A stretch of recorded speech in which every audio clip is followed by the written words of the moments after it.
Olá a todos, a todas. Vamos continuar nossa aula de ciclo cardíaco. Então, eu estou aqui gravando só para mostrar para vocês que tem uma pessoa aqui com humor, com seus medos, suas ansiedades para dar essa aula para vocês, tá bom? Mas agora vamos à aula propriamente dita. Então, a gente vai continuar a aula de ciclo cardíaco. E o ciclo cardíaco são todos os eventos que ocorrem ao longo de um batimento. É isso que a gente vai aprender com vocês aqui.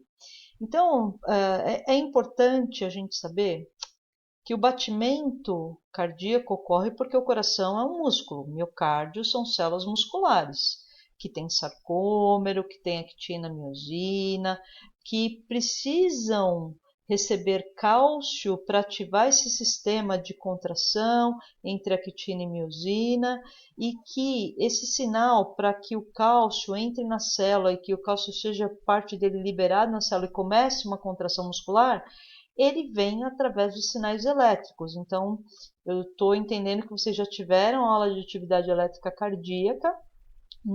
Estou aqui relembrando com vocês algumas coisas.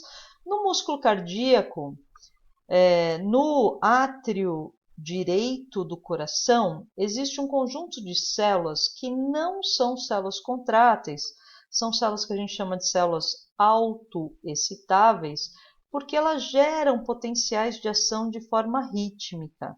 Então, aqui a gente vê o nó sinoatrial, que é o principal marcapasso cardíaco. O que é um marcapasso? É um conjunto de células que conseguem alterar o seu potencial de membrana e distribuir isso ao longo do coração. Essas células em conjunto são chamadas de nó sinoatrial, e como elas fazem esses potenciais de ação de forma rítmica, esses potenciais elétricos de forma rítmica, então elas são chamadas de marca-passo. Lembrando que o coração ele é influenciado pelo sistema nervoso.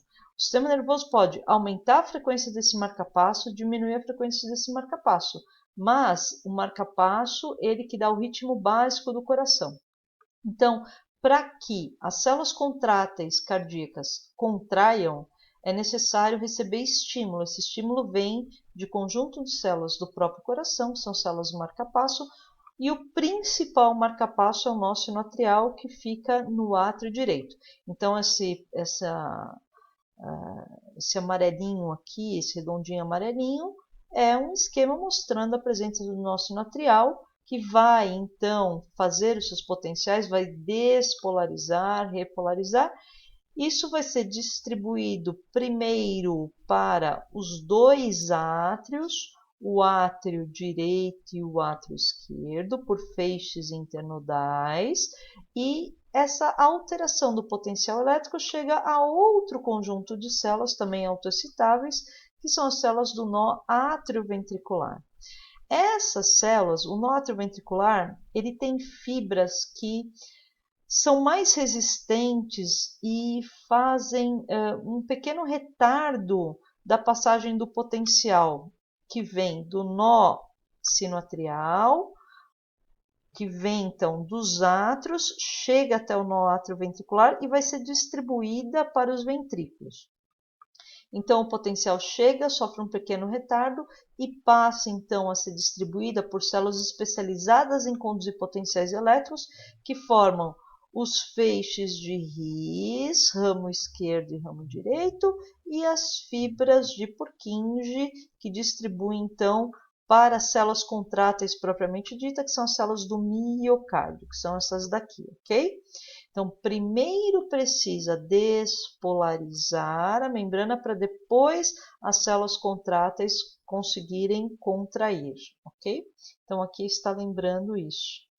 Aqui é um outro esquema, né, mostrando aqui, isso aqui, esse borrão roxo, é a representação das células do nosso sinoatrial. Elas despolarizam de forma rítmica, despolarizam, repolarizam, despolarizam, repolarizam. E essa alteração elétrica é passada então para células contráteis, que são as células do miocárdio, que tem actina, que tem miosina, que vão liberar cálcio por causa dessa alteração de potencial. E o coração, as células do miocárdio são células individuais, mas que tem comunicação iônica de uma célula para outra. O que é isso? Passam íons. Por exemplo, o sódio que entra numa célula para despolarizar, entra na próxima e já despolariza a próxima. O potássio que sai da célula para repolarizar, já sai da outra também. Então, existem comunicações, junções comunicantes, que são proteínas que deixam passar íons de uma célula para outra, de tal forma que grandes extensões, grande número de células funcionam como se fosse uma única célula, então funciona como se fosse um sincício. Vejam que o potencial das células autoexcitáveis é um pouquinho diferente do potencial das células do miocárdio, porque nessas células tem canais de cálcio, voltagem independente, que não tem nessas células o mesmo tipo de canal de cálcio. Então, essas células, pela alta comunicação elétrica de uma célula para outra, funcionam como se fossem células únicas. Isso a gente chama de sincício. Isso é bastante importante para manter o sincronismo de grandes partes do coração, ok? E aqui está mostrando o platô que ocorre nessas células do miocárdio, e esse platô basicamente é por entrada de cálcio do meio externo, e isso ajuda muito no sinal para iniciar a contração das células do miocárdio. Então a gente ainda não entrou no ciclo, mas a gente está entendendo como que um potencial elétrico, quem gera esse potencial e como ele é distribuído ao longo do coração, ok? Isso acontece pelos tipos de canais de sódio e de cálcio que tem nas células do miocárdio, que são diferentes de neurônios, por exemplo, ou de outras células qualquer, ok? Então, o ciclo cardíaco, propriamente dito, são todos os eventos que ocorrem entre o início de um batimento até o início do próximo. Isso é ciclo porque isso se repete o tempo inteiro, mas o início se dá com potencial de ação no nó sinoatrial, distribui para os dois átrios pelos feixes internodais, chega ao nó atrioventricular e vai então ao ventrículo por células especializadas, feixes de His, fibras de Purkinje, que distribuem tanto para o lado direito como para o lado esquerdo do coração, ok? E só para lembrar, no coração, quando a gente fala a palavra diástole, nós estamos pensando em relaxamento com enchimento de sangue e sístole e contração com ejeção de sangue. Então a gente pode dizer contração do ventrículo, tá certo isso? Só que o ventrículo está em sístole. Relaxamento do ventrículo, tá certo isso? Só que o ventrículo está em diástole, ok? Para a gente padronizar alguns termos. E eu falei para vocês que para que o coração contraia, para que as partes do coração, átrio, ventrículo contraiam, é necessário elas serem estimuladas por um impulso elétrico. Impulso elétrico esse que, a princípio, é gerado no principal marcapasso cardíaco, distribuído pelo circuito elétrico do coração. Então, nessa figurinha, a gente vê basicamente um ciclo cardíaco, ainda não, sem os detalhes, a gente vai ver todos os detalhes, mas mostrando a parte elétrica se propagando. Então, vejam, o nó sinoatrial está aqui no átrio direito, ele inicia o potencial e esse potencial é distribuído para os dois átrios. Do átrio, esse potencial vai pelo circuito elétrico, feixe de His, fibras de Purkinje, e vai despolarizar os dois ventrículos de forma sincronizada. Aí vai repolarizar e novamente o nó sinoatrial vai gerar um outro potencial. Então, primeiro é gerado o potencial, vejam aqui. Aqui o nó sinoatrial em roxinho, aí ele despolariza, então ele vai distribuindo o potencial para os dois átrios, pelos feixes internodais, chega ao nó atrioventricular, e aí primeiro despolariza, depois contrai. Aí o potencial vai pelo feixe de His, fibras de Purkinje, despolariza, aí contrai. E aí inicia o ciclo. Então, esses conceitos são importantes para vocês terem em mente, para a gente poder continuar o ciclo cardíaco. Como a parte elétrica precede a parte mecânica, a parte elétrica ela pode ser facilmente medida com eletrodos na superfície corpórea, a parte elétrica do coração, porque muitas células despolarizam ao mesmo tempo, repolarizam ao mesmo tempo, então são sincronizadas. Então, vejam, se a gente colocar 2 eletrodos na superfície corpórea, nós veremos assim as seguintes ondas.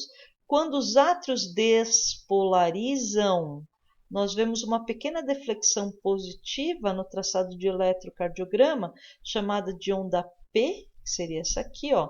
P vem do inglês de pace mark, que significa marca-passo, porque é a despolarização devido ao nó sinoatrial, que é o principal marca-passo.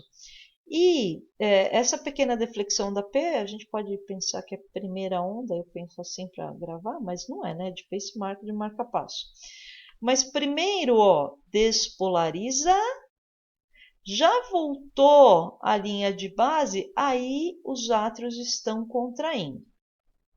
Na sequência, deu tempo de chegar o potencial ao nó atrioventricular feixe de His, está despolarizando os ventrículos e, ao mesmo tempo, está repolarizando os átrios.